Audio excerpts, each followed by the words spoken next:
Good morning, fellow travelers. It is day 6 of week 2. We are in Victoria, and my original shore excursion was canceled, so I booked a visit to a castle whose name I could not possibly pronounce. It starts with a C, and maybe I'll be able to pronounce it by the time I've gone and toured it, hopefully. Apparently, every shore excursion I've had that involved having tea was canceled. So, no tea for me. Oh well. I will let you know what happens. Hopefully it'll be a good day. They had us get off the ship and walk over to where the buses were, and then we were on our way to see the castle.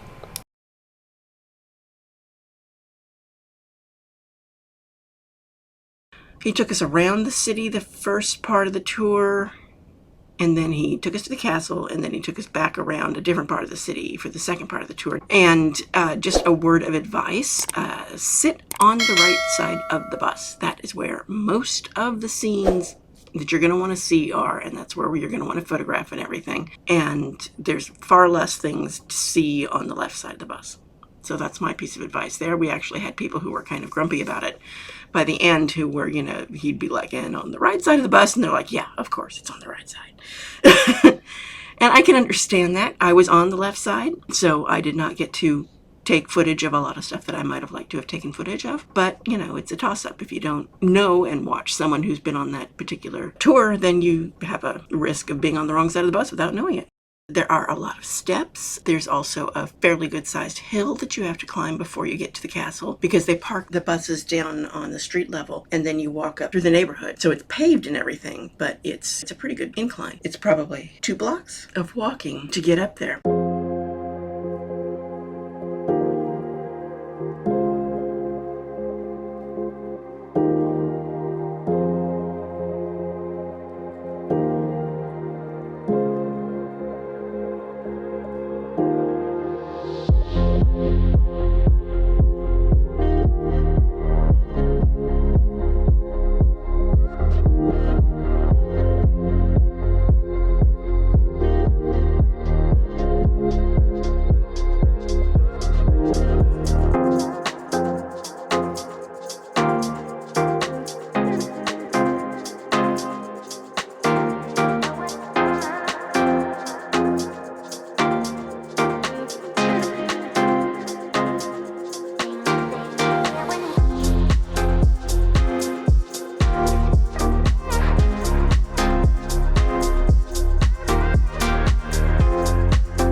This is Government Street, which I said was the first paved road west of the Rockies. It was actually a bridge. So everything going towards the Empress was all underwater. A statue of Queen Elizabeth, or Queen Victoria, I should say, right in front, and the Legislature building, which was built by Francis Rattenbury. There's 18 statues of founding fathers going all the way around the building, and there's 3,300 light bulbs, and that's the number of jewels that are in Queen Victoria's crown. We did get back to the ship at exactly noon when we were supposed to be on all aboard time. And it looked like a whole lot of other tours did the same thing, because the lines to get into the ship, they had 2 gangways open, and it was longer than the ship, the lines were. So the lines went all the way to pretty much what would have been the end of the ship, and then it turned a corner and then turned another corner. And it was probably a good half an hour of standing around waiting to get to, because they didn't do security on shore, they did security at the ship. And so when they do that, it always backs up getting on the ship, of course. Good evening, fellow travelers. It is the end of day 6, and we went to, let's see if I can pronounce it, Craigdarroch Castle. It was really good, actually. I would recommend that. That was fun. It's a beautiful old castle, and it has, of course, period furnishings and a lot of information on how the family lived, and it's just really gorgeous. The description for the tour says that there's 87 steps to get up to the tower at the top. And that's kind of misleading. I'm sure there are 87 steps, but it's not 87 steps at once. There's steps to get into the first level of the castle. There's, you walk around that level, then you take the steps to the next level, and then you walk around that, and then the next level, and you walk around that, and then the next level, and then you go up to the tower. And so it's not 87 concentrated steps at once. Hopefully that helps you make a decision. It is not something where you can do if you have problems with stairs. It's just not possible. It's obviously a historic building, and so they don't have elevators or anything like that. So it is definitely something to keep in mind if you are in something that requires flat surfaces. Since we got onto the ship at noon, or 12:30 by the time we actually got on, the dining room was turning people away because there was no room anymore, and of course all of the lines with everybody getting on the ship at the same time and everybody being hungry. You can really tell that cruising is back, because we were still 500 under capacity on the ship, and the lines were just tremendous. And I wound up just going back to my room and saying, okay, I'm going to wait for a couple of hours till things calm down, and then I'll go get something to eat. It seems almost as though a lot of the processes they had for smooth traffic flow kind of went out the window during the pandemic, and they've been forgotten, and people are just trying to learn them again on the ship. And it may also be a shortage of crew, I'm not sure. But yeah, there's a lot of lines, and people have commented how it really feels like we've spent a lot of time waiting in lines. And this is just, the Ruby Princess is 3,700 capacity, something like that. I can't imagine what it's going to be like on some of those large 5,000 plus ships. But yeah, I'm sure it's going to be a fair amount of standing in line. So tomorrow is a sea day and the last day of the cruise, and I'm going to see what I can get into on our final sea day. So Lucy signing off.